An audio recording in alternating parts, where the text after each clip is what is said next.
بسم الله الرحمن الرحيم. الحمد لله رب العالمين، والصلاة والسلام على نبينا محمد وعلى آله وأصحابه أجمعين. أما بعد، شرح الأصول الثلاثة لفضيلة الشيخ الفاضل عبد العزيز بن عبد الله الراجحي حفظه الله تعالى.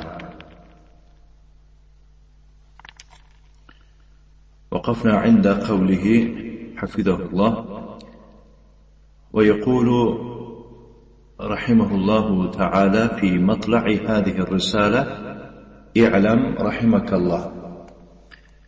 صاحب شرح عبد العزيز بن عبد الله راجحی، الله نگهدارش باشد، الله او را در زیر اسمت خود نگه داشته باشد، می‌فرماید که صاحب متن یعنی شیخ الاسلام محمد بن عبد الوهاب بن سلیمان بن علی الله رحمتش کنه می‌فرماید در کجا می‌فرماید؟ یقول میگوید فی مطلع هذه الرساله، در سرآغاز این رساله چنین می‌فرماید. مطلع گفته سرآغاز رو میگم، سرچشمه. خب چی می‌فرماید؟ می‌فرماید که اعلم رحمك الله، بدان الله تو را در زیر رحمت خود قرار بدهد. مفهوم؟ بعد می‌فرماید شارح که کلمه اعلم یعنی تیقن واجزم، به همین معنا بوده است. فهمیدید؟ اعلام چی بوده است؟ یعنی به معنای یقین باور بکن و قطعی باش، جازم باش، قطعی باش. العلم هو حكم ذهن الجازم. علم چیست؟ علم این قراری ذهنی قطعی است. فهمیدید؟ انسان وقتی که به همون ذهن خودش قطعیاً یک قرار به میگوید، این چی میگویند؟ علم میگویند. زیرا که شما اگر در قرار خودتون قطعی نباشه این علم نمیشه، این گمان میشه. برای خاطر اینمون با گمان حکم کردن این ناعدالتی میشه. فهمیدید؟ انسان باید یک خلاصه یک چیز دونستنش در کنه به حکم میکنه. این علم میگوید. و هو ما یتیقنه الانسان. علم چیست؟ علم اون چیزی رو میگه که همون چیزی انسان یقین و باوری حاصل میکنه. لأن المدركات اربعه انواع. زیرا اینکه اون چیزهایی که با واسطه اونها انسان درک میکند 4 چیز میباشد. 4 نمود ادراک است. 4 نمود ادراک. یکم العلم علم است و الشک شک است. سیوم اول ظن گفته اینم گمان میگن. و الوهم گفته که چیز است. هر 4 همین یعنی چیز میگن انواع 4گانه مدرکات که انسان به همین 4 نمود چیز درک میکنه. این هر 4 این از یکدیگر فرق داره. هذه هي المدركات. اینها رو چی میگن؟ چیزهایی که درک کرده میشه. فالشيء الذي تتيقن فيه يسمى علما. کدام چیزی که تو در وی یا نسبت وی یقین حاصل کنی همون چیز چی میگن؟ علم میگن. هذا حكم ذهن الجازم. این چی میگن؟ این قرار و حکم ذهنی قطعی میگن. و اما این علم فهمو شده. و اما الشيء الذي تشك فيه و تتردد، اما اون چیزی که تو نسبت آن شکاور هستی و در تردد هستی. تردد گاه این میگویی گاه آن میگویی، گاه به جانب او میشوی گاه به جانب یکی دیگر میشوی. این چی میگن؟ شک میگن. فإن كان متساوي الطرفين مترددا بين اثنین. وقتی که همون چیز چی باشد؟ کان متساوی الطرفین، هر دو طرف یکسان باشد. مثلا همین یک چیز در پیش قرار داده، شما گمان کردید که این از سفال است، از سفال است گفته نه این از شیشه است، یا که از لای است گفته نه انا. در همین لای بود که مترددن بین اثنین، در بین همین دو چیز شما متردد است، گاه شیشه است گفته ایستاده، گاه لای است گفته ایستاده. انا لا يترجح احدهما على الاخر، یکی بالای دیگر وزنین بیشتر افزایش نیست. فهمیده؟ یک در یک سخن قرار نگرفته ایستاده. میگه که همین شیشه هم بودنش ممکن و لای هم بودنش ممکن گفته ایستاده. یک قرار بر نبیاد اگر یسمى شک. اینو چی میگن؟ شک میگن. اینو ناس فهمیدن کنه. اینو بسیار در علمهای اصطلاح و در دیگر علمهای اصول در کار میشه. و این کان الامر مترددا بین اثنین احدهما ارجح من الاخر، اگر کار چنین باشد که متردد بین دو چیز باشد، متردد بین دو چیز باشد و یکی بالای دیگر راجح باشد، وزنین باشد.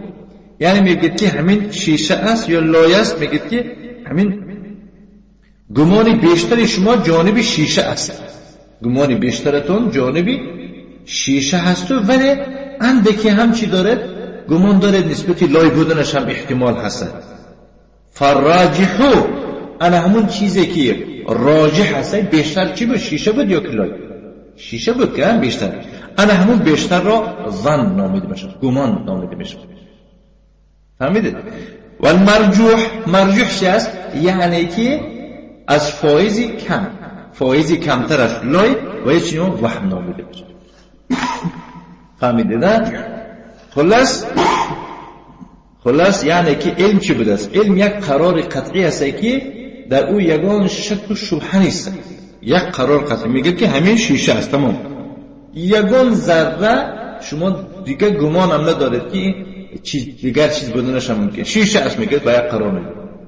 اما شیشه و لای است گفته یک خیل متردد بین این و آن باشه، این چی میگه؟ شک میگه.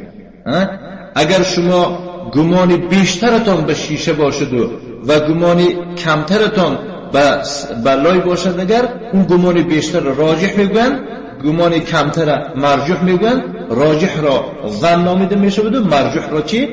وهم. مفهوم؟ این چیزا در کار هستن. اینا رو تیز میفهمد آدم و تیز فراموش میکنه. منه. فهذه هي المدركات، چیزهای درک میکردگی همین ها هستن. چند تا؟ 5 تا یا 6 تا؟ 4 تا. احسن. ما تيقن به الانسان ويجزم به يسمى علما. شیخ تکرار میکنه دیگه، اون چیزی که نسبتی آن انسان یقین و باوری حاصل میکند و قرار قطعی به قرار قطعی میباشد، او را علم نامیده میشه. و ما يتردد بین امرین لا ترجیح لأحدهما على الآخر يسمى شک. و نسبت آن چیزی که انسان در متردد است، رفت و آه است، دو گمانه هست میان دو کار، لا ترجیح لأحدهما که میان این دو کار یگان، یعنی که بیشتری و برتری نیست، یکسان باشد، یعنی که یکی بالای دیگر برتری نداشته باشد، یسمى شک. این را چی؟ شک مینامند. و ما یتردد الانسان بین امرین احدهما ارجح من الاخر، اما انسان میان دو چیز در تردد و در شک و شبهه و گماندار باشد و یکی بالای دیگر راجحتر و بیشتر و فایزی بیشتر باشد، فالراجح یسمى ظن، چیز راجحش را بیشترش را گمان نامیده میشد و فایزی بیشترش را، و اونی که مرجوح و فایزی کمتر است یسمى وهم و را وهم نامیده میشد. فهمیدید؟ اینا را لحظ یعنی که در تلشون خط کشیده باید که دائم در ذهن داره. المؤلف رحمه الله تعالى يقول اعلم يعني تيقن واجزم لا تشك ولا تظن ولا تتوهم. مؤلف وقتی که گفت که بدان، این معنای سخنش آن است که یقین حاصل بکن و قطعی باش و شکاور مشو، گمان مکن در وهم نه افت تیقن، بلکه همه این چیزهای از گرد و گوشه از گرد و اطراف برطرف کن و یقین حاصل بکن. گفت است. ثم قال، بعد از آن فرمود اعلم رحمك الله، الله تعالی در زیر رحمت خود قرار داده باشد. هذه جملتون المقصود منها الدعاء، این چنان جمله است که مقصد از ذکر کردن این جمله دعا است. اینو میگن که جمله دعایه.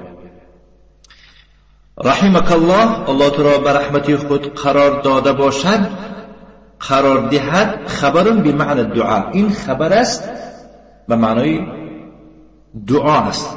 والمعنى الله يرحمك، معناش چی می شود؟ زمان آینده الله تعالی در آینده در زیر رحمت خود قرار میدهد اگر دعای من قبول باشد. فهمیده؟ اگر نه وای خودش شکل این فعل بیند رحمك الله، گویا که گفته باشد که الله تعالی رحمت کرد. فهمیده؟ اینه میگم که انا چیم خبر شده خبر داشتم الله تعالی رحمت کرده. الله رحمت کردگی نیست، این به معنای دعا است. هر جمله که جمله دعایی باشد دیگر گرچنده که فرمش شکل و شکل زمانی گذشته باشد که و شکل زمانی آینده را دلالت میکنه. الله تعالی در زیر رحمت خود قرار داده باشد یا که بدهد.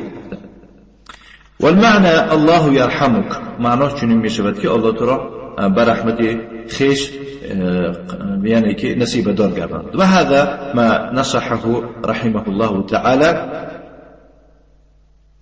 وهذا من نصحه وهذا من نصحه رحمه الله، این از جمله نصیحت های شیخ می باشد.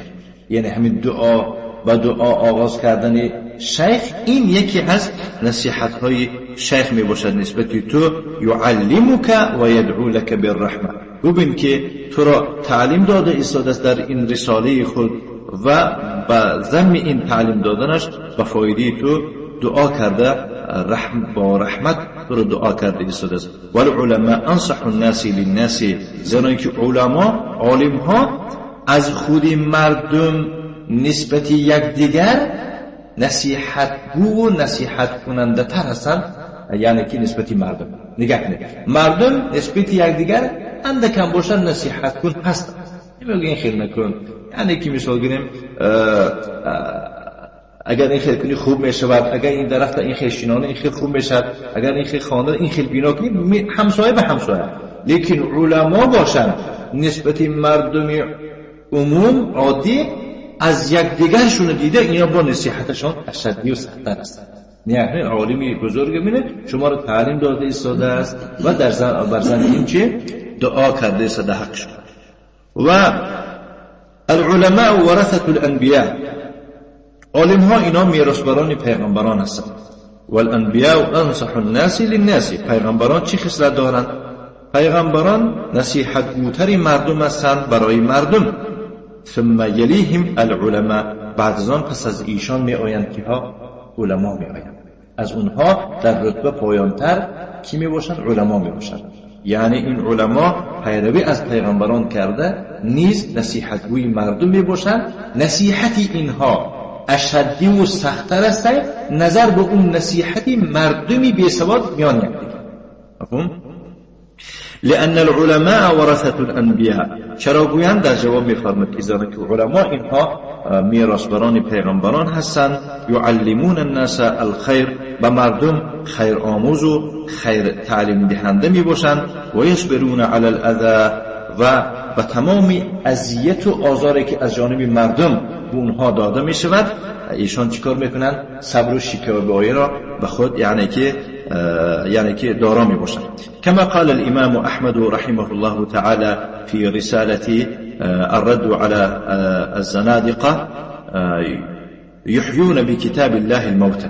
چخلی که امام احمد در رساله خود به نام رد علیه زندیق ها، زندیق گفته آن کسر میگه ظاهرا خودش تو مسلمان میگرده باطنا کافری اشدی است، این زندیق میگه. در چنین رساله امام احمد فرمود یحیون بکتاب الله الموتى. نگاه کنید علما چه خصلت و چه صفت دارن که در دیگر کسا این صفت نیست. علما مردمی مرده را به کتاب الله زنده میکنند. مرده ها را به کتاب الله چیکار میکنند؟ زنده میکنند. و یصبرون علی الاذى، و در تمام اذیت و آزارها که در مقابل مردم نشون میدهند ایشان صبر میکنند. فما احسن اثرهم علی الناس و ما اقبح اثر الناس علیهم. گوش کنید، این سخن گوش کنید. چی میفرماید؟ شک میکنه چی زیبا است اون تأثیری که ایشان در مردم میرسانند و چی قباحت و بی‌زیب است که اون تأثیری که مردم در علما میرسانند. زیرا علما تأثیر علم و معرفت به مردم میرسانند، اونها باشند به جای منت داری کردن چیکار میکنند؟ طعنه و دیگه یعنی که آزار و اذیت میدهند. بنابراین شیخ امام احمد بن حنبل میفرماید الله رحمتش کند که چه تأثیری زیبایی دارند علما نسبت مردم، چه تأثیری قباحتی دارند یعنی علما مردم نسبت علما. اثر العلماء على الناس حسن، تأثیر علما به مردم خوب است. یعلمونهم، به مردم تعلیم میدهند. و یرشدونهم، ایشان را راهنمایی میکنند، ارشاد میفرمایند. و ینقذونهم من الجهالات، از جهالت ها، از بیسوادی ایشان نجاتشون میدهند. و اثر الناس علیهم ایذاؤهم، اما تأثیر مردم باشد علیه ایشان چیست؟ آزار دادن اونهاست. اثر الناس علیهم قبیح، تأثیر مردم نسبت علما خیلی هم قباحت و بیزیب و یعنی که خوب است. یؤذونهم، چه خیلی یعنی که تأثیر خوب است که آزار میدهند اونها را. و اثرهم علی الناس حسن، و اما علما باشند تأثیرشان به مردم خیلی تأثیر خوب است. یعلمونهم و یرشدونهم، چون که ایشان را تعلیم میدهند و ارشاد و راهنمایی میفرمایند. و قال الامام رحمه الله تعالى فالإمام رحمه الله تعالى يعلمك ويدعو لك. امام محمد بن عبد الوهاب بن سليمان بن علي باشد تو را تعلیم میدهد و یدعو لك، و در حق تو برای فایده تو دعا میکند. یقول میفرماید که اعلم رحمك الله، بدان الله تو را در زیر رحمت خود قرار بدهد. اجزم و تیقن، یعنی که به قرار قطعی باش و یقین حاصل بکن. ولا تشک، شکاور مشو. ولا تتوهم، و وهمدار مشو. ولا تظن، و گمان هم مکن. الله یرحمک، الله تو را یعنی که رحم بکند. رحمك الله، الله تو را رحمت بکند. خبر بمعنى دعا، این خبر است به معنای دعا. بان الله یرحمک، که الله تو را در زیر رحمتی خویش قرار بدهد. انه که یجب علینا تعلم 4 مسائل، و ما آموختن 4 مسئله واجب است میفرماید. یقول اجزم و تیقن ولا تشک ولا تتوهم، یعنی به قرار قطعی بیا و یقین حاصل بکن و شکاور مشو، وهم مکن. انه یجب علیک وجوبا، و تو چنان واجب هستی. ولیس نافلتا، بالای تو چیزی زیادتی اختیاری نیستی و تو واجب هستی. وجوب ان تتعلم هذه 4 المسائل، این 4 مسئله را آموختن و تو واجب هستی. تعلم یعنی که چه؟ تعلمها، و یارا باید که تو بدانی. فإن لم تتعلمها فإنك آثم، اگر این 4 مسئله را تو تعلیم نگیری، نه آموزی، البته تو گناهگار هستی. الواجب و ما یثاب فاعله و یعاقب تارکه، واجب در حکم شریعت چنین است که به انجام دهنده آن ثواب داده می شود و تارک آن را عذاب و یعنی که جزا داده می شود. هذا الواجب، واجب چنین است. ما یثاب فاعله، به انجام دهنده آن ثواب داده می شود. فاذا تعلمت هذه المسائل 4 فانت مثاب، وقتی که تو این 4 مسئله را تعلیم بگیری و تو ثواب داده می شود. و اذا ترکتها فانت معاقب، وقتی که اونها را تو ترک بکنی تو را به عذاب گرفتار کرده می شود. فانت مذنب و عاص، تو گناهکار و عاصی هستی. فالمؤلف رحمه الله تعالى يقول اعلم رحمك الله. مؤلف الله رحمتش کنه میفرماید که بدان الله تو را در زیر رحمتی خود قرار بدهد. انه یجب علیک وجوبا یعنی و تو واجب هستی چنان واجبی که تأثم اذا ترکته، تو گناهکار میشی اگر این واجب را ترک بکنی. یجب علینا جمیعا، به همه ما واجب هستی یک جایه تعلم 4 مسائل، آموختنی این 4 مسئله. ما هي هذه المسائل؟ اکنون این مسئله هایی که تا این جرا یعنی که گفتیم واجب است آموختن اونها از چی عبارت میباشه؟ الاول العلم، یکم علم است. الثانیه العمل، دوم عمل کردن است. الثالثه الدعوه الیه، سیوم دعوت کردن است، فرا خواندن است به سوی آن علم. الرابعه الصبر علی الاذى فیه، 4م صبر کردن است در این راه بر تمام اذیت و آزارهایی که در مقابل می آید. هذه الاربع مسائل، هذه الاربع مسائل یجب على كل انسان ان يتعلمها. این 4 چیزی نمبر شده چنان مسئله هایی می باشند که به هر فرد انسان و یعنی که چی واجب است آموختن اونها. العلم ما هو؟ وقتی که صحبت درباره علم میرد مراد از علم چیست؟ علم گفته چرا در نظر دارد؟ فسره العلماء بأنه معرفة الله ومعرفة نبيه ومعرفة دين الإسلام بالأدلة. علما چنین تفسیر کردند که مراد از علم این شناختن الله و شناختن پیامبر او محمد صلی الله علیه و آله و سلم است و شناختن دین اسلام است با دلیل ها. العلم این است یعنی که علم هذا واجب علیک، همین علم است، همین نوع و همین نمود علم است و تو آموختن آن واجب. العلم بالله یعنی که این علم با الله، یعنی که علمی هستی که با شناختن الله سر و کاردار می باشد. این علم باسمائه و صفاته، با شناختن نام و صفاتهای الله، و ان الله تعالی موجود، که الله سبحانه و تعالی وجود دارد و انه یعنی در وجود هست، و انه فوق العرش، او در بالای در زبر عرش است، و ان له الاسماء الحسنى والصفات العلى، او الله سبحانه و تعالی دارای نامهای زیبا و صفاتهای عالی بلند دارد. التي سمى بها نفسه، چنان صفاتها دارد که خود را به اون نامها و اون صفاتها نامگذاری کرده است. و سماه بها رسوله صلی الله علیه و سلم، و نیز او را نامگذاری کرد به این نام و به این صفاتها رسولش صلی الله علیه و آله و سلم. مفهوم؟ وعلم ان الله هو الرب، و بدون که الله او رب است، او پروردگار است، و غیره مربوب، و هر چی غیر الله است او در زیر تربیه الله حق سبحانه و تعالی میباشد. تربیه الله حق سبحانه و تعالی نسبت بندگان دو نمودی تربیه است، تربیه معنوی و تربیه مادی.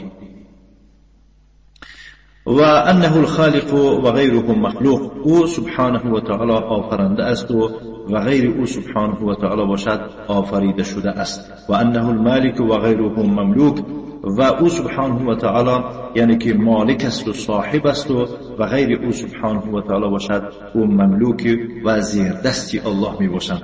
و انه المدبر و غیره مدبر، و الله سبحانه و تعالی به حال همه مخلوقات و همه موجودات یعنی تدبیر و چاره بیننده است و غیر او سبحانه و تعالی باشد در زیر چه تدبیر و اندیشه الله حق سبحانه و تعالی می باشد که یعنی مستقل هیچ کس هیچ جنبش و هیچ حرکت هیچ چیزی را از دست مستقل نتواند کرد. و علم ان الله مستحق للعباده، و بدون که الله حق و لایق عبادت است.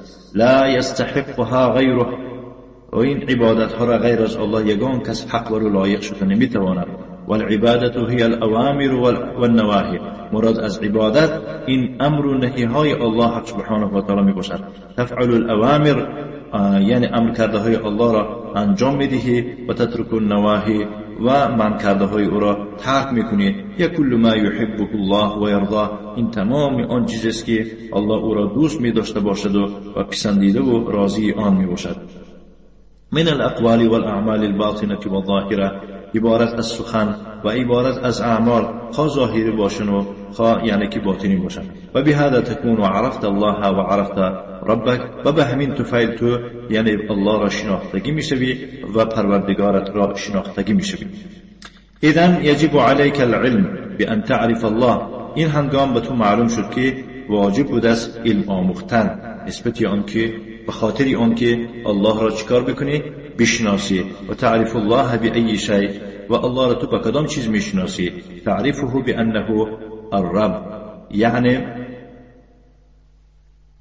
او را پروردگار بودنش به میشناسی که او پروردگار است، بانه الخالق او آفرنده است، بانه المالک او مالک است و صاحب است و پادشاه است، بانه المدبر او چاره بیننده است و تعرفه باسمائه و صفاته، آن را با نام و صفاتهایش میشناسی و افعاله و با کارهایش میشناسی. هر کاری که او کاری الله میباشد او در توحید ربوبیت داخل میشود. هر کاری که از جانب الله به طریق پیغمبران فرموده شده است که ما باید اونها انجام دهیم همچون عبادت، اینها در توحید الوهیت داخل میشود.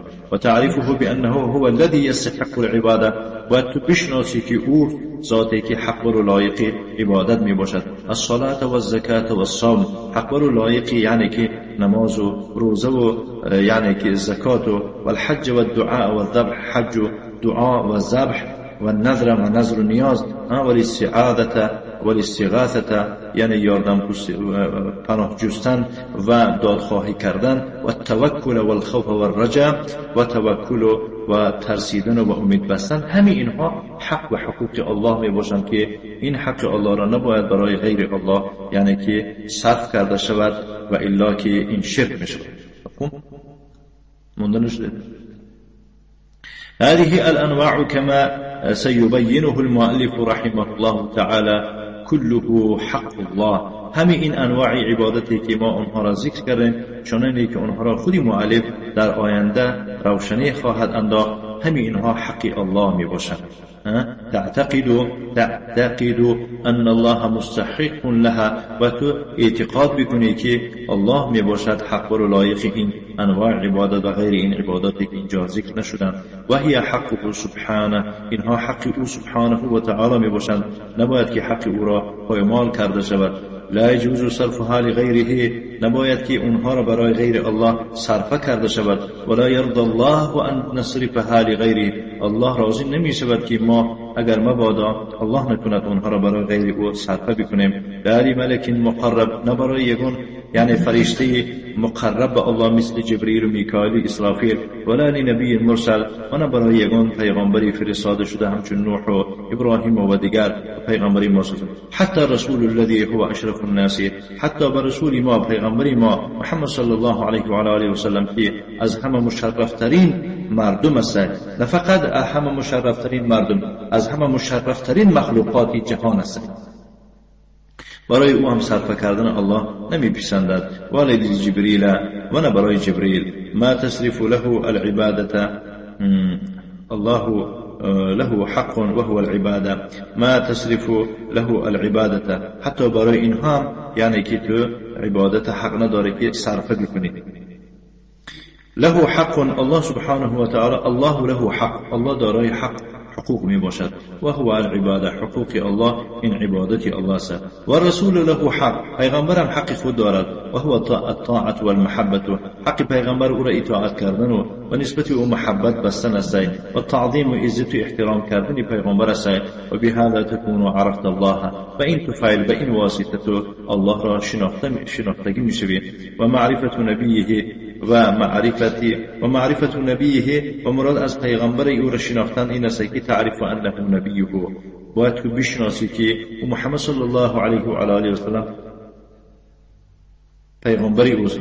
و محمد بن عبدالله بن عبد المطلب بن هاشم، این همان است. و هاشم من قریش، هاشم از قریش است. و قریش من العرب، قریش باشد از یعنی عرب هاست. و العرب من ذریه اسماعیل بن ابراهیم الخلیل علی نبینا و علیه افضل الصلاة و التسلیم. و عرب ها باشند از سلاله یا که گویم از فرزندان اسماعیل بن ابراهیم خلیل و پیغمبر ما و خودی او ابراهیم، یعنی از همه بزرگترین صلوات و سلام باد. تعرف نبیه بانه بعث بمکه، پیغمبری او را بشناسی که او مبعوث گردید، پیغمبر شد در مکه. کما سیبینه المؤلف رحمه الله تعالی، چخلی که خود مؤلف در این مسئله یعنی که صحبت را یعنی که طول خواهد کرد در درس‌های آینده. و ثانی معرفت دین الاسلام، دوم شناختن دین اسلام است. تعرف دین الاسلام بالادله، تو باید که شناسی دین اسلام را با دلیل ها. لا بالتقلید بل بالادله، نه به تقلید کورکورانه بلکه با دلیل تو باید که دین اسلام بشناسید. کما ان الاسلام والاستسلام لله تعالی بالتوحید، خیلی که معنای اسلام از آن عبارت است که تسلیم الله شدن است در توحید، والانقیاد له بالطاعت، سرخم کردن است برای الله در طاعت، در تحت طاعت داخل می شود دو چیز، یعنی که امر یا که نهی. والخلوص من الشرك، از همه بهترش خوب است که به جای خلوص البراءة من الشرك گفتن خوب است، بیزار شدن است از شرک و من اهله، از شرک و از مشرکان. الاسلام سمي الاسلام بما فيه من الاستسلام والانقياد لله تعالى بالتوحید. اسلام را اسلام نامیده شد. الاسلام سمی الاسلام، اسلام را اسلام نامیده شد. به خاطر چیه؟ به خاطر آنکه در درون اسلام چنین عباره ها هستند، یعنی تسلیم شدن و سرخم کردن. والانقیاد لله تعالی بالتوحید، برای خاطر الله سبحانه و تعالی سرخم کردن است در توحید. تنقاد لله فتوحد، برای الله تو سرخم میکنی به اون معنا که توحید او را انجام میدهی، او را یک کمی پنداری. تستسلم له بالتوحید، یعنی در توحید به الله تسلیم میشوی. و توحد الله را توحیدش میدانی، میشناسی و اعتقاد میکنی. و تنقاد له بالطاعت، برای الله در طاعت تو سرخم میکنی. و تطیع امره، امر فرمان او را اطاعت میکنی. و تتبرأ من الشرك و اهله، از شرک و از اهل شرک تو یعنی که خود بیزاری میجویی، یعنی خود را پاکیزه میگیری، دور میشوی، کنار میگیری. هذا هو دین الاسلامی، دین اسلام گفته همین را مینامد. هذا هو الامر الاول الذي يجب عليك ان تعرفه، این همان یکمین امر است که به تو واجب است که باید تو را بشناسی. العلم، یعنی که علم گفته همین میگن. العلم بالله، یعنی که علم نسبتی شناسایی الله. والعلم بنبی الله، یعنی علم نسبتی شناسایی به پیغمبر الله. والعلم بالاسلام، و علم نسبتی شناسایی با اسلام. هذا واجب علیک، این به تو واجب است، لیس نافله، این چیزی زیادتی نیست که بخواهی بیاموزی، نخواهی، نه، فرض، این فرض است. و کل انسان یجب ان یعرف ربه، و هر انسان واجب است که پروردگار خویش را بشناسد. و یعرف نبی، پیغمبر خود را بشناسد. و یعرف دین الاسلام، و بشناسد دین اسلام را. لانه مخلوق لذلك، زیرا که انسان را به خاطر همین آفریده شده است، شناسایی به الله، شناسایی به پیغمبرش و شناسایی به دین اسلام. والذی لا یعلم یکون آثما، اون کسی که علم نمیگیرد نسبت این سه اصل و گناهکار است. الذي لا يعلم ربه، اون کسی که پروردگارش نمیداند. ولا يعرف ولا يعلم دینش نمیداند. ولا يعلم نبیه، و پیغمبرش نمیداند. یکون آثما، چنین کس گناهکار است. هذا هو الامر الذي خلقنا له، این همان فرمان است، این همان امر است که به خاطر همان امر ما را آفریده شده است. و لم يخلقنا لنأكل و نشرب، ما را الله نه آفریده است تا بخوریم و بنوشیم و نبیع و نشتری، بفروشیم و بخریم و نعمر و نزرع، و امارت ها بپوشیم و زراعت ها بکاریم. لا، به این مقصد ما را آفریده شده که نیستیم مخلوقون لعبادت الله، ما را آفریده شده است یا که ما آفریده شده هستیم پس به خاطر عبادت الله. و نستعین بهذه لطاعت الله، اون چیزهایی که در بالا نامبر شدن و خوردن و نوشیدن، یعنی که اینها را یاردم میپرسیم، نه همچون یاردم میگیریم، همچون کمک میگیریم به خاطر انجام دادن طاعت الله حق سبحانه و تعالی. اذن هذا هو الامر الاول، این هنگام امر یکم از همین عبارت بوده است. هذه المسألة الاولى التي يجب علينا تعلمها، این هر سه این در تحت یکم مسئله داخل می شود که ما واجب است این سه مسئله، یعنی که این سه چیز را تحت یکم مسئله بیاموزیم. المسألة الاولى العلم بالله، یکم مسئله شناختن الله است. والعلم بنبیه، و علم نسبت پیغمبر او. والعلم بالاسلام، و علم آموختن نسبت شناسایی به اسلام. بدین الاسلام بالادله، یعنی بدین اسلام با دلیل ها. و هذا سبیل الاختصار كما قلت لكم، این به طریق اختصار ذکر کرده شده است، خیلی که من برای شما قبلا گفتم. ولا أريد أن أتوسع في شرح هذه المسألة. من نمیخواهم که یعنی که مثال گیریم شاد و روشن بکنم در شرح دادن این مسئله، لأنها تحتاج إلى ساعات طويلة، در برای خاطر با از این هم زیادتر و وسعتر شرح دادن ساعتهای بسیاری را احتیاجمند می باشد. المسألة الثانية، مسئله دوم العمل به، یعنی که طبق این علم عمل کردن. و الضمیر یعود الى ما سبق، این ضمیر یعنی که به همون چیزی گذشته برمیگردد، یعنی العمل به، همون چیزی گذشته علم باشد اگر این ضمیر به اون به نزد همون علم میرود. العلم والعمل به یعنی علم آموختن و به همون علم عمل کردن. تعمل اذا عرفت ربک، یعنی وقتی که پروردگارت را که شناختی عمل میکنی، به اسمائه و صفاته، و نام و صفتهایش. تثبت له الاسماء الحسنى، برای الله قرار میدهی، ثابت میگردانی که او دارای نامهای زیبا میباشد. و تثبت له الصفات العلا، برای الله قرار میدهی، ثابت میگردانی صفتهای بلند را. و تعتقد ان له الاسماء الحسنى، اعتقاد آن را می‌داری که او دارای نام‌های زیبا میباشد. و ان له الصفات العلا، او دارای صفت‌های بلند میباشد. و تعتقد انه هو الخالق والمدبر، اعتقاد آن میکنی که او آفرنده و چاره بیننده، الرازق او روزی دهنده، المالک او پادشاه است، الرب او پروردگار است. و تعتقد انه مستقل بالعباده، اعتقاد آن میکنی که او در عبادت مستقل است که یگان کسی در این عبادت شریک شدن نمیتواند. هذا هو العمل، این را عمل مینامند. عمل همین است. تعتقد بقلبك، بقلبت اعتقاد میکنی. و تعمل بجوارحك، با اعضاهایت عمل میکنی. تصرف العبادة لله، عبادت ها را همه را برای الله یعنی که صرفه میکنی. کالصلاة و الصیام، مثل نماز و روزه، و زکات و حج، و مانند یعنی که زکات، و تحج و حج میکنی. تباشر الصلاة، نماز را ادا میکنی. بجوارحك، با اعضاهایت.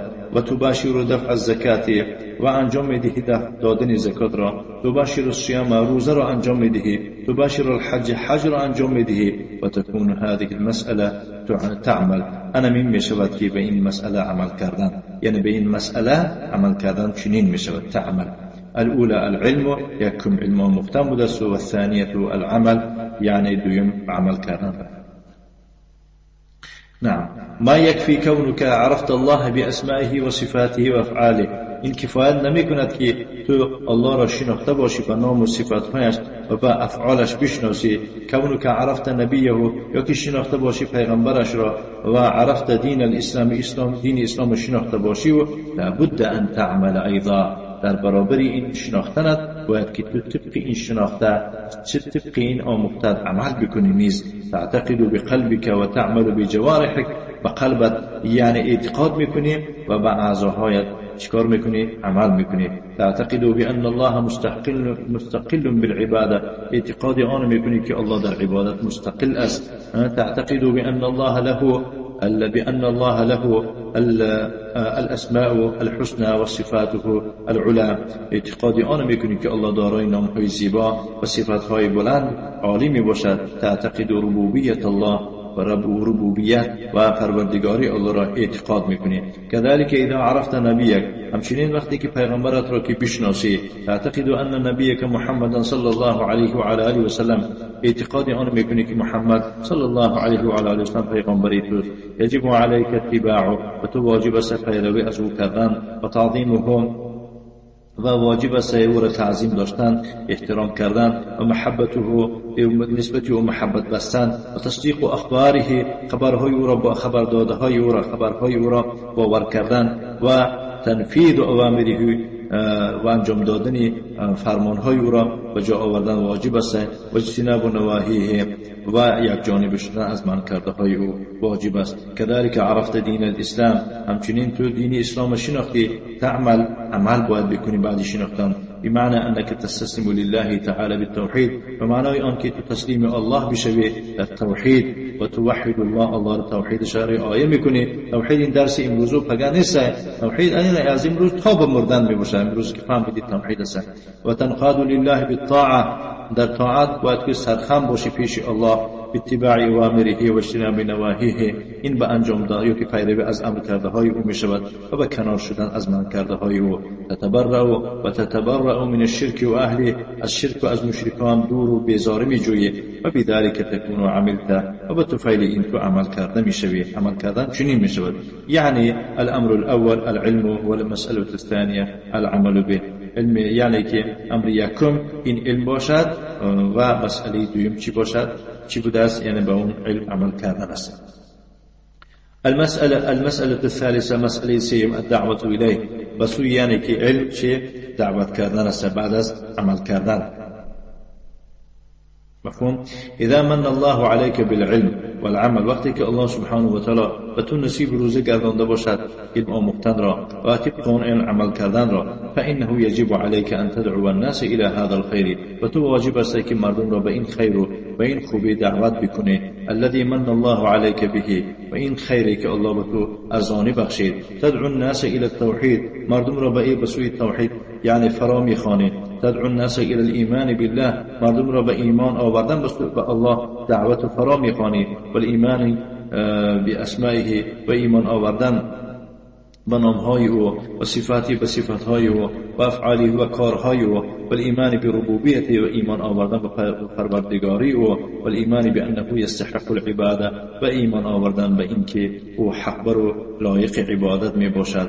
تدعو إلى الإيمان بمحمد صلی الله علیه و آله و سلم، مردم فرا میخوانی که ایمان بیارن به محمد صلی الله علیه و سلم. والاعتقاد بأنه الرسول، و اعتقاد بکنند که او پیغمبر است و فرستاده شده است. و انه خاتم النبیین، که میشه خاتمه میشه، و یعنی مهر پیغمبران است و که آخرون پیغمبران است. و انه لا نبی بعده، که بعد از او یگان پیغمبری دیگر وجود ندارد یا که نخواهد شد. و انه رسول الى الثقلین الجن والانس، و چنان رسول است او را فرستانیده شده است به سوی جنها و انسانها. و انه لیس بعده نبی، که بعد او یگان پیغمبری نخواهد شد. كذلك ايضا تدعو الى دين الاسلام، همچنین مردم را فرا میخوانی به دین اسلام. تدعو الناس الى ان يوحدوا الله، مردم را دعوت میکنی که توحید الله را یعنی که بجا بیارند. و انقادوا له بالطاعه، و سرخم باشند در پیشگاه الله در طاعت. و يتبرأوا من الشرك و اهله، از شرک و از مشرکان بیزار بشوند. و يمتثلوا الاوامر، یعنی امر کرده های الله را بجا بیارند. و یجتنبوا النواهی، و منع کرده های او را یک جانبه و کنار بشوند. و بذلك تكون دعوت الى الله، و این تفعیل تو مردم را به سوی الله دعوت کرده میشوی.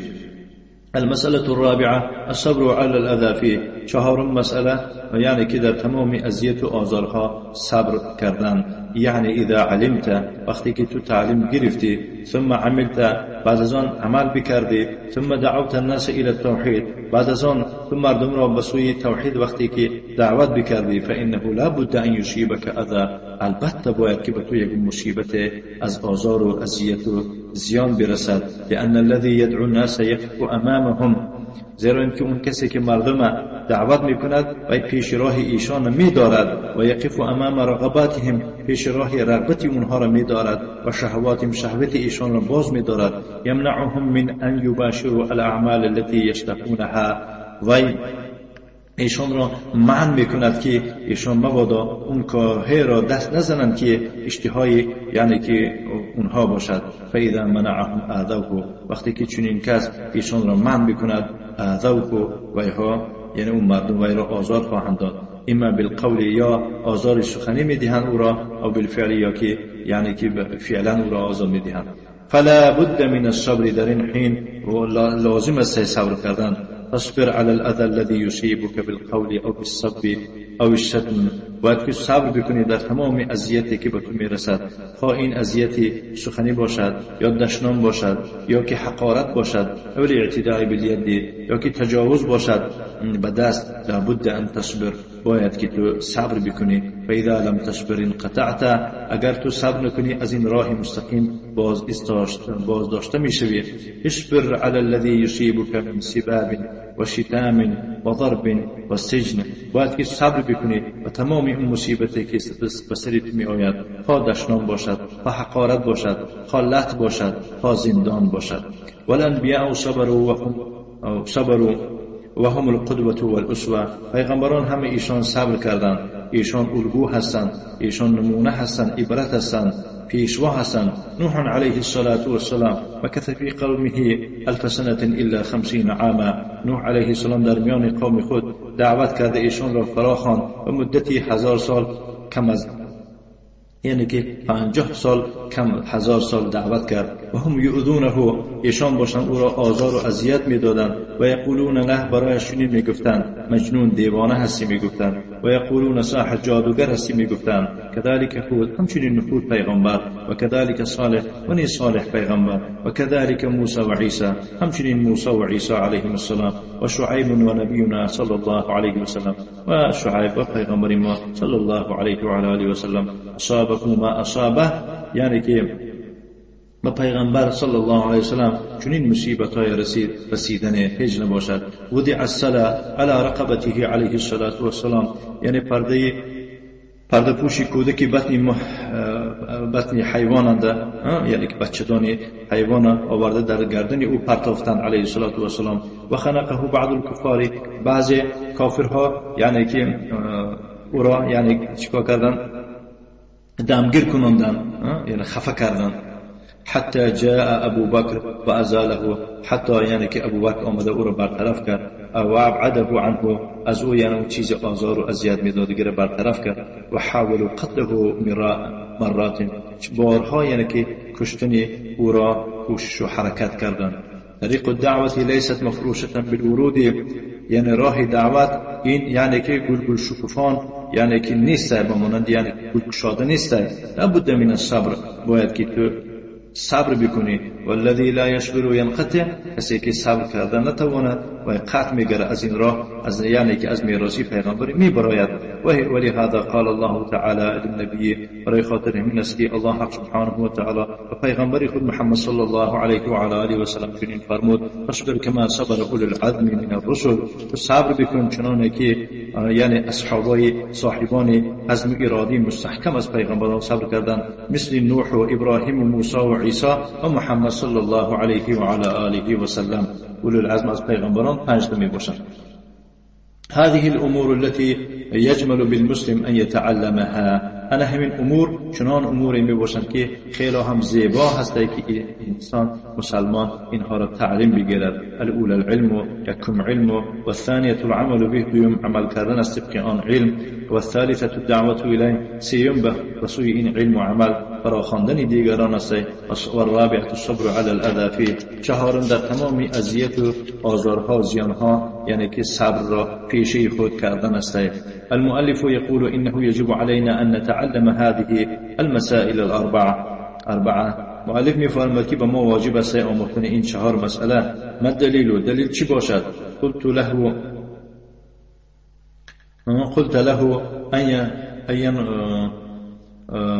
له ان ينقل كلامه بالدليل، یعنی من برای تو گفته بودم که در حق این مؤلف که و هر یک سخنش به دلیل نقل بکند، میگوید گفته بودم در اولی کتاب.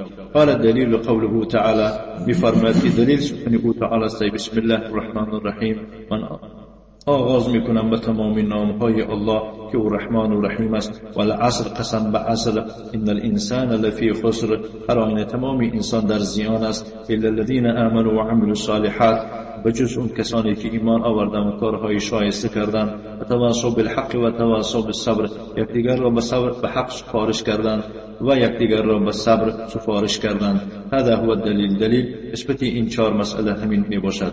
و هذه الآیه هي الدلیل على هذه المسائل الاربعه، این آیه نمبر شده دلیل می باشند نسبت این 4 مسئله. و انه یجب على الانسان ان يتعلمها، واجب است به انسان تعلیم گرفتن این 4 مسئله نسبت اون که این دلیل همین است. و یعمل بها، اونها عمل بکند. و یدعو الیها، و بسوی اینها دیگرها را فرا بخواند. فاقسم الله تعالی بالعصر والعصر والزمان على الصحيح، الله سبحانه و تعالی به عصر و العصر گفته قسم یاد کرد. مراد از عصر این زمانه است به روایت صحیح، لانه محل الزوال، یعنی محل زوال یعنی دور شدن، رفتن، وقت گذریش داره، وقت منتظر شما نیست. برای خاطر همون وقت غنیمت دونستن الله سبحانه و تعالی یعنی که ضرور بودن وقت را ذکر کرد. این محل زوال است. زوال چی؟ زوال یعنی که امروز گذریش داره.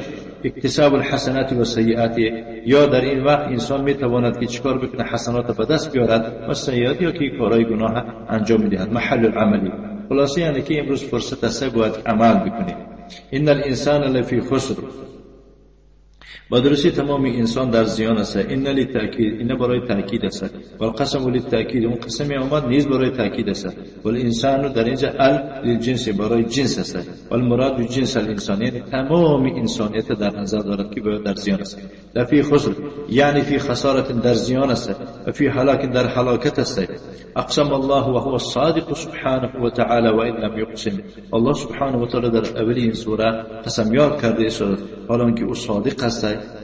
او صادق است سبحان الله، گرچه که او قسم یاد هم نکند، ولکن لتأکید المقام اقسم، ولیکن مقام بزرگ بودنش برای تأکید این مقام قسم یاد کرد. ان الانسان لفی خسر، جنس الانسان لفی خسر و هلاک، تمام جنس انسانیت در زیان و در هلاکت است. واستثنى الله من هؤلاء الخاسرين الذين اتصفوا بهذه الصفات، الله سبحانه و تعالی جدا کرد از قطار این زیان بینندگان کسانی را که دارای این 4 صفت می باشد، جدا کرد اونها را. گفت الا الذين آمنوا وعملوا الصالحات وتواصوا بالحق وتواصوا بالصبر هؤلاء هم الرابحون، اینها هستند کسانی فایده دیده. استثناهم الله من الخسران، الله سبحانه و تعالی ایشان را جدا کرد از زمره اشخاص زیان دیدگان. الا الذين آمنوا، گفت ایمان صادق، و جز کسانی که ایمان آوردند، ایمان راستین مبنی علی علم، در اساس علم بنا شده است این ایمان. لیس هناک ایمان صحیح الا بالعلم، یگان جند ایمان نمی باشد که او ایمان درست باشد و در برابر او علم نباشد. ایمان درست آن ایمان است که علم باشد. هذا هو العلم، این همان علم است. هذه هي المسألة الأولى، یکم مسئله از همین عبارت میباشد. و عمل الصالحات، و کارهای شایسته کردن. هذه المسألة الثانية، این مسئله دوم است. ای العمل به همان علم عمل کردن است. الصالحات یعنی عمل صالح کردن، هي اداء الواجبات و ترک المحرمات، مراد از عمل صالح انجام دادن کارهای واجب است، اعمال واجب شده است و ترک کردن چیزهای حرام است. و تواصوا بالحق، دیگر را به حق سفارش کردن. هذه دعوة الى الله، این است دعوت کردن مردم به سوی الله. يدعون الى الحق، ایشان را به حق دعوت میکنند. و تواصوا بالصبر، و یکدیگر را به صبر سفارش میکنند. و هذا هو الصبر، این صبر است. هؤلاء هم الرابحون، چنین کسایی چنین صفتدار ایشان یعنی فایده بینندگان هستند. استثناهم الله سبحانه و تعالی ایشان را استثناء کرد از زیان بینندگان. فالناس كلهم في خسارة وهلاك، واقعا انسان ها همشان در زیان و در هلاکتند. الا من اتصف بهذه الصفات الاربع، و جز کسانی که این دارای این 4 صفات می باشند یا که به این 4 صفت دار می باشند. یعنی الایمان المبنی علی العلم، یکم یعنی که ایمان است که بنا بر علم شده است. و ثانیه العمل، و دویم عمل کردن است. و ثالثه التواصی بالحق، و حق یکدیگر سفارش کردن است. و هو الدعوه الی الله، یعنی این به معنای مردم به سوی الله فراخواندن دعوت کردن است. و الرابعه التواصی بالصبر، چهارم یعنی یکدیگر را به صبر سفارش کردن است. فمن تکمل هذه الصفات و اقامها، کدام انسانی که کاملا این صفات ها را به خود داشته باشد و اقامها، اونها را به جا آورده باشد، و استقام علیها، در این جاده پایدار باشد، کمال ربحه، چنین کس را فایدهش به کمالات میرسد. فهو الرابح، چنین کس خودش رابح فایده بیننده می باشد. و من ضیعها کمال خسرانه، کسی که همین این 4 صفت از دست داده باشد و به زیانی کاملا یعنی زیان خواهد دید. و من نقص شیئا منها فاته من الربح، اگر کسی که از اینها یگان چیز اندر کمبودی داشته باشد، اگر میبیند که از فایده چیزی را کمبودی دار شده است. و حصل علی شیء من الخسران، و دست آورده از پشت این یعنی یگان نمودی یگان نوع زیان را بقدر نقصه من هذه المسائل، موافق به همون کمبودی که کرده است نسبت این مسئله ها. قال الشافعي رحمه الله تعالى لو ما انزل الله حجة على خلقه الا هذه السورة لكفتهم. اگر الله برای خلق خود یگان حجت را بجز این سوره نازل نمیکرد البته ایشان را کفایت میکرد. یعنی ان هذه السوره وهي سوره العصر، یعنی این سوره یعنی که همین سوره عصر گفته است. لو ما انزل الله على خلقه حجة الا ای غیرها، غیر از این سوره دیگه یگان چیز را نازل نمیکرد لکفتهم، البته ایشان را کفایت میکرد. فی اقامت الحجة علیهم، در مسئله یعنی قائم گردانیدن حجت را علیه اینها. لان فیها بیان ان اهل الربح، زیرا که در این سوره نظر به کوتاهیش نکرده اومدگی است اهل ربح، اهل فایده دیدگی کسا کیا هستند؟ ای الرابحین، یعنی کسان فایده دیدگان، فایده کردگی ها. هم الذين يتصفون بهذه الصفات، ایشان چنین کسانی هستند که به این صفت دار می باشند. و ان من فقد هذه الصفات، کسی که این صفت ها را نادارا باشد، فهو خاسر و زیان بین است. فلو ما انزل الله على خلقه حجة الا هذه السوره، اگر الله جز این سوره یگان حجت را برای خلق نازل نمیکرد لکفتهم، البته این سوره به تنهایی خود ایشان را کفایت میکرد. فی اقامت الحجة، در قائم گردانیدن، در برقرار کردن حجت. وليس معنى هذا، این معنی اون نمیدهد انها که این سوره تکفیهم فی تفصیل امور الشریعه، ایشان را یعنی کفایت میکرد تمام تفصیلات کارهایی که در شریعت اومده است. التفاصیل لابد منها، و دیگه امور شریعت برایشان تفصیل ضرور هست. تفاصیل و معرفت احکام الصلاه، مثلا به طریق گشاد و روشن بیان کردن شناسایی به احکام نماز این سوره بیان نمیکند. دیگه احکام در کار میشد و احکام الصيام، حکمهای روزه و احکام الحج، حکمهای حج لابد منها، اینها ضرور هستند. لكن مقصود الشافعي رحمه الله تعالى انها تكفيه في اقامه الحجه عليهم، ولی مراد و مقصد امام شافعی از آن عبارت است که این سوره ایشان را کفایت میکرد در قائم و برقرار کردن حجت را علیه مردم. لان هذه السوره اوجبت على الانسان ان يتعلم، زیرا این سوره به کوتاهیش نظر نکرده واجب گردانید دیگه است بالای تمام این مردم که ایشان تعلیم بگیرند و یعمل و عمل بکنند و یدعو و دعوت بکنند و یصبر و صبر بکنند. و بیانت ان هذه الصفه صفه الرابحین، و بیان کرده است که این صفت کسانی هست که ایشان رابح فایده بیننده می باشند. و ان من فقدها فهو الخاسر، کسی که این را از دست داده باشد همون کس زیان بین است. فیقول الشافعي رحمه الله تعالى لو ما انزل الله على خلقه حجة الا هذه السوره لكانت كافيه في اقامه الحجه عليهم. اگر الله بالای خلقها حجت را به جز این سوره نازل نمیکرد البته این سوره به تنهایی کفایت میکرد در قائم گردانیدن حجت را علیه مردم. فكيف وقد انزل الله من الحجج الكثيرة التي لا حصر لها في كتابه وفي سنة رسوله صلى الله عليه وسلم. بس چه خیلی می باشد که الله سبحانه و تعالی در برابر این سوره چقدر حجت هایی بر زیاده را فراوان را نازل کرده است که حسابی اونها نمی باشد در کتاب خود و در سنت پیغمبرش. با وجود این هم با مردم نه حجت می داند نه دلیل می داند و می بیند در گرداب بدعت و خرافات و بدبختی گرفتار است. قال المؤلف رحمه الله تعالى وقال البخاري رحمه الله تعالى باب العلم قبل القول والعمل. مؤلف فرمود که امام بخاری چنین فرمود باب در بیان علم پیش از سخن زدن و پیش از عمل کردن. و دلیل قوله تعالى فاعلم انه لا اله الا الله واستغفر لذنبك، دلیل را از سخن الله تعالی گرفت اونجا که فرمود بدان که نیست یگان معبودی بر حق و جز الله و برای گناهانت آمرزش بپرس. و بدأ بالعلم قبل القول والعمل، اینجا آغاز کرد با علم پیش از سخن و پیش از عمل کردن و العمل باشد. قال البخاري رحمه الله تعالى يعني في صحيح، يعني امام بخاري در صحيح چنین فرمود. الامام البخاري ابو عبد الله، امام بخاري کنیه ابو عبد الله میباشد، صاحب الصحيح، صاحب صحیح میباشد. امام من ائمه اهل السنه والجماعه، این امام از امامهای اهل السنه و جماعت است. محدث مشهور، محدثی مشهور است. كتابه صحيح البخاري، كتاب او بنام صحيح بخاري است. اصح الكتب من بعد كتاب الله، بعد از کتاب الله از همه صحیح ترین کتاب محسوب می شود عند المحققین در نزد علمای اهل تحقیق و عند كثير من اهل العلم در نزد علمای در نزد بیشتری از اهل علم و اهل حدیث. و بعض العلماء قدم صحيح المسلم. بعض العلماء تقدیم کردن این اول دانستن صحیح مسلم را، لكن الذين قدموا صحيح مسلم انما قدموا من جهة الصناعة الحديثية. اما اون کسانی که امام مسلم تقدیم کردن یعنی صحیح مسلم را از صحیح بخاری تقدیم کردن و یا گفتن که به اون خاطر تقدیم کردن که از جهت ساخت حدیث سازی و حدیث چقدر به ترتیب و در نظام در آوردنش و من جهت ترتیب گفتیست. و الا فإن صحیح البخاری مگر صحیح بخاری صح الكتب در صحیح گیره مگر کتاب صحیح بخاری از کتاب مسلم دیده با صحیح تر است.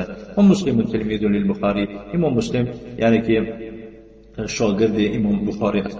قال البخاري رحمه الله تعالى في كتاب صحيح، امام بخاری در کتاب صحیح خود چنین فرمود: باب العلم قبل القول والعمل، باب در بیان علم پیش از سخن و پیش از عمل، یعنی العلم مقدم، یعنی علم از همه پیش است. تتعلم اول شیء، اولین چیزی هستی و تو باید که تعلیم بگیری، ثم تعمل، بعد از عمل میکنی و تتکلم و حرف میزنی. العلم قبل القول والعمل، یعنی که علم پیش از سخن و عمل است. العلم امام للعمل، علم یعنی امام عمل می باشد، یعنی تتعلم، اول تعلیم میگیری اولا، ثم تقول و تعمل، بعد از آن میگویی و عمل میکنی. لأن الانسان اذا عمل، چون که انسان وقتی عمل بکند بدون علم، به علم، صار عمله فی ظلام، عملی چنین کس در تاریکی میباشد و صار فی ضلالت، خودش در گمراهی میافتد.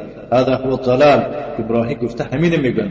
الضلال هو ان يعمل الانسان بدون علم، گمراهی آن است که انسان به علم عمل میکند. هذا هو الضلال والجهل، این ضلالت و گمراهی میگن و بیسوادی میگن، جاهلی میگن. و هذه هي طریقه النصارى، من اسلوب این راه نصرانی هاست. الذين نسأله أن يجنبنا طريقه في كل صلاة وهم الضالون، اونها کسانی میباشند که ما الله را مسئله داریم که ما را برطرف کند، یک طرفه کند از تمام، در هر رکعت نماز ما میپرسیم که الله سبحانه و تعالی ما را کنار کند از راه نصرانی ها و هم الضالون، که ایشان گمراه هستند. الله تعالی قسم الناس الى ثلاثه اقسام في هذه السوره، الله سبحانه و تعالی در این سوره، یعنی که سوره فاتحه، در سوره فاتحه مردم را به سه قسم تقسیم کرده است. التي هي اعظم سوره في القرآن، سوره فاتحه از همه بزرگترین سوره محسوب می شود در قرآن کریم. بعد ان بین الله تعالی في هذه السوره حمد نفسه و اثنى على نفسه، الله سبحانه و تعالی سه نمودی مردم را،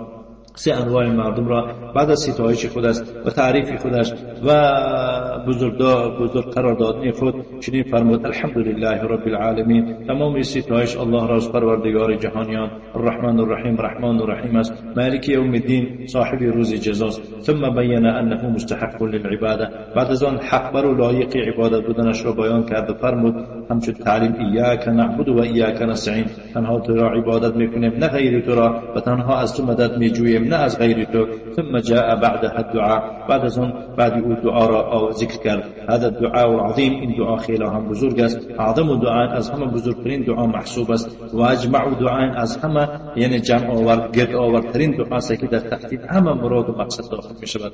و افضل دعا، از همه بزرگترین دعا است. و انفع دعا، از همه فایده و سود بخشترین دعا است.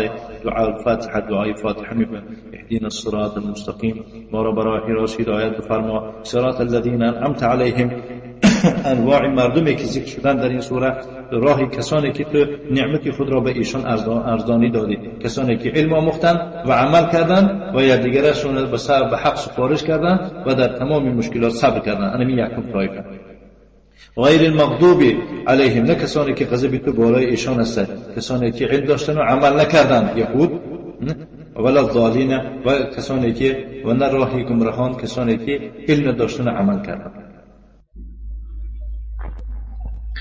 فالله تعالى قسم الناس إلى ثلاثة أقسام. الله تعالى در این سوره کریمه مردم به سه قسم تقسیم کرد.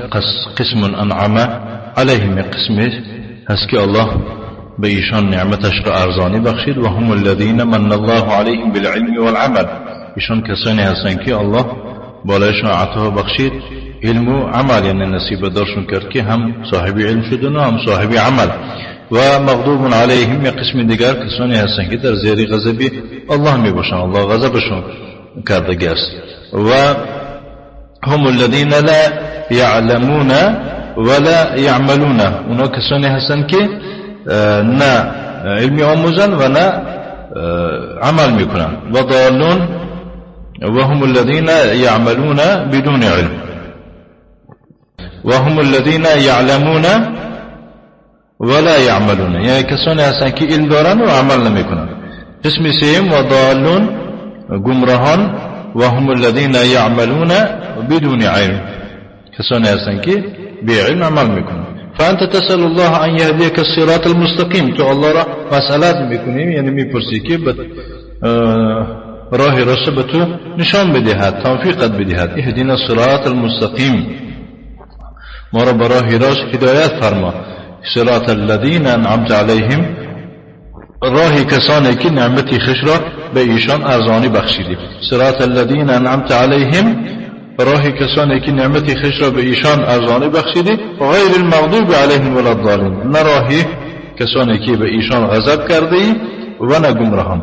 یعنی انعمت علیهم بالعلم والعمل، اون کسانی که تو نعمتت را به ایشان ارزانی بخشیدی کسانی هستند که به اونها علم و عمل را نصیب دار کردی. غیر المغضوب علیهم الذین علموا ولم یعملوا، نه کسانی که غضب خود را بالایشان قرار دادی، یعنی کسانی که علم آموختن و عمل نکردن و صاروا غاوین، گمراه شدن. یعلمون ولا یعملون، یعنی علم دارن و عمل نمیکنن. ولا الضالین، و نه راه گمراهان. ولا طریق الضالین الذین هم على جهل و ضلال، و نه راهی کسانی که ایشان گمراه هستند، ایشان یعنی که در جهالت هستند، گمراه هستند. و حال الناس الى هذا، و حاجة الناس الى هذا الدعاء اعظم من حاجته، وحاجة الإنسان إلى هذا الدعاء أعظم من حاجته إلى الطعام والشراب. حاجت انسان به این دعا از همه بزرگتر است نظر به احتیاجی و حاجتمندی و به خوراک و گویم به شراب و نوشاکی. و هو أعظم من حاجته إلى النفس التي تتردد بين جنبتي الإنسان، یعنی این از همه حاجتمندتر است به نفس کشیدنی که یا که گویم به همون نفسی که در میان دو پهلوی انسان است، یعنی که گویم از نفس شمی ضرورتر است. لأن الإنسان إذا فقد الطعام والشراب والنفس يكي والنفس مات الجسد، زیرا که انسان وقتی که از طعام و از شراب و از نفس یا که از نفس ماند میمیرد جسد. و الموت لا بد منه، یعنی که ناعلاج است از مردن، باید که بمیرد. این عاجلا او آجلا، یا یعنی که گویم تیز یا آینده. ولا يضر الانسان موت الجسد، یعنی انسان یگان ضرر نمیرساند مرگ جسد اذا كان مستقيما على طاعة الله، وقتی که او در طاعت الله قایم و راست باشد. اذا كان قلبه سليما حيا، وقتی که قلب او آباد باشد و زنده باشد. لا يضر الموت الجسد، در این حین مرگ به جسد یگان ضرر نمیرساند. لكن اذا مات قلبه، ولی اگر قلبش بمیرد، اذا فقد الهدايه، اگر از هدایت ماند محروم شود، مات قلبه و روحه و سار الى النار، قلبش میمیرد و روحش میمیرد و به آتش دوزخ وارد میشه. و بهذا تبين ان حاجة الانسان الى هذا الدعاء اعظم من حاجته الى الطعام والشراب. و به همین انق و روشن گردید که حاجت انسان به این دعا از همه بزرگتر بوده است. از چه دیده؟ از همون احتیاجش به طعام و به شراب دیده. و هو اعظم من حاجته الى نفس میشه التي تتردد، یکی تردد بین جنبت الانسان، همون نفسی که در بین میان یعنی که شش میشه، در بین ششش خیلی مثال بگیم برآمده میدراید. نعم. فالعلم قبل القول والعمل، علم پیش از سخن و عمل است. ولهذا قال البخاري، از این خاطر است که امام بخاری فرمود باب العلم قبل القول والعمل، باب در بیان علم پیش از عمل کردن، پیش از سخن گفتن و عمل کردن. تتعلم و تتبصر یعنی علم میگیری، خب دایره علم توسع میکنی، ثم تعمل و تقول بعد از آن عمل میکنی و میبینی. اما ان تعمل بدون علم، اما تعمل کنی بعلم، فهذا هو الضلال، این گمراهی است. هذه هي طريقة النصارى، إن راه ربشي أسلوب النصرانيات، وطريقة أهل البدع وراه أهل البدعة يعملون على جهل وضلال، شان عمل بکنن در اساس جهل و جهالت و گمراهی. نعم، لابد أن يسبق العلم علم، يعني ضرور است که از علم پیش اول از عمل پیش لابد أن يسبق العمل علم، يعني از عمل پیش باید که علم باشد. والبخاري يقول باب العلم قبل القول والعمل. امام بخاری در صحیح خود چنین میگه باید در بیان علم پیش از گفتن و عمل کردن. العلم اولا ثم تقول، یعنی اول علم است بعد از آن میگویی، ثم تعمل بعد از آن عمل میکنی. استدل دلیل میآورد. قال و دلیل قوله تعالی رحمه الله رحمتشون دلیل میآورد سخن الله تعالی که لا یاتی بمسألة الا و یقولها بدلیل، ببینید که هر یک مسئله را بدلیل نمیگوید. فعلم انه لا اله الا الله واستغفر لذنبك، بدان که نیست یگان معبودی بر حق و جز الله و برای گناهانت آمرزش بپرس. قال المعلم مؤلف میفرماید که فبدأ بالعلم قبل القول والعمل، آغاز کرد با سخن پیش از سخن و پیش از عمل کردن. گفت اعلام، هذا العلم يعني اعلام گفتن یعنی علم است، ثم العمل بعد از آن عمل است، واستغفر لذنبك هذا عمل، این عمل شده است. واستغفر لذنبك العلم سبق العمل، يعني علم از عمل پیش آمد. فاعلم انه لا اله الا الله واستغفر لذنبك. وصلى الله وسلم على نبينا محمد.